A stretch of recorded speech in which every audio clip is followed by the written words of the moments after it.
po sa aming menu ngayon. So, pansit. Pansit, ito yung bangus kagabi na inano ko na minarinate 40 ko. days video. Ito, bangus. Dahil bangus yan. Mamaya na namin hubaran yan. So, talagang ano. Ito po, ito yung bangus, yung tuna. O yellowfin. O, hindi, silupin ito, silupin. Ito, hindi ko alam kung ano to. Anong tambakol? So, madalit salita, tambakol. Ito po yung manok. Ayan. Ito po ay hindi ko pras ha, manok po yan, pakpak ng manok. Ayan. Ganyan lang po pagkaluto niya kasi may tuyo yan eh. Ito po is sampagiti. Yan. Ito po is sampagiti. Yan po yung linuto ko ng umaga na dapat pang breakfast. So, dadalihin din namin yan. Ito po, yan yung mga pagkain namin yung Friday. Ito po yung request ng isang followers ko. Ito po, sinunod ko na namin yung luto sa pato. Ginataan pato. Ayan, mayroon pong halong papaya. Ayan po. Tapos, mayroon pa po tayo dito. Ito po yung ating, ayan. Ito yung nilagang baka.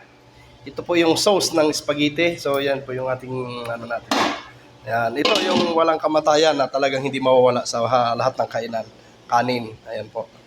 So, isang kalderong kanin. Ayan po, yan po yung aming menu. Ngayon, yung aming kakainin at pagsasaluhan ngayong araw ng Friday. Ayan po, ngayong araw ng Biyernes. October 12. Ayan po. October 12 ba? 11, ano? Ewan ko kung anong date ngayon. Basta yun, kakain kami. Ayan po. Maraming salamat po sa panonood. Kung sino pong may gusto, kayo ay mag-chat lang sa akin. At kayo pa, dadalhan ko kahit saan kayong lupalop ng mundo. Ayan po. Yun nga lang sa panaginip.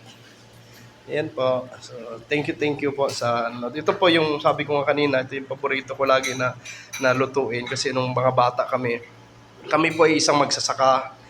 Pagka yung mga reject po na hindi namin naibibinta, yung ampalaya, yan po yung ginagawa namin. Gagataan o kaya lalagyan po ng itlog. Ayan. Yan po, yung ganyan luto po. Kaya medyo talagang paborito kong luto. Yan. Ayun lang po, salamat po sa panonood. Nawa po ay nagustuhan nyo o natakam kayo sa aming mga kakainin ngayong araw na ito. Thank you, and God bless always. Ingat kayo palagi saan man kayo naroon at saan man kayo, ano man ang inyong ginagawa, nawa po ay kayo ay patnubayan ng ating may kapal. Ano po, kayo po ay laging mag-ingat sa inyong tatahakin sa inyong buhay at laging huwag kalimutang magdasal. Yun lang talaga. Thank you po.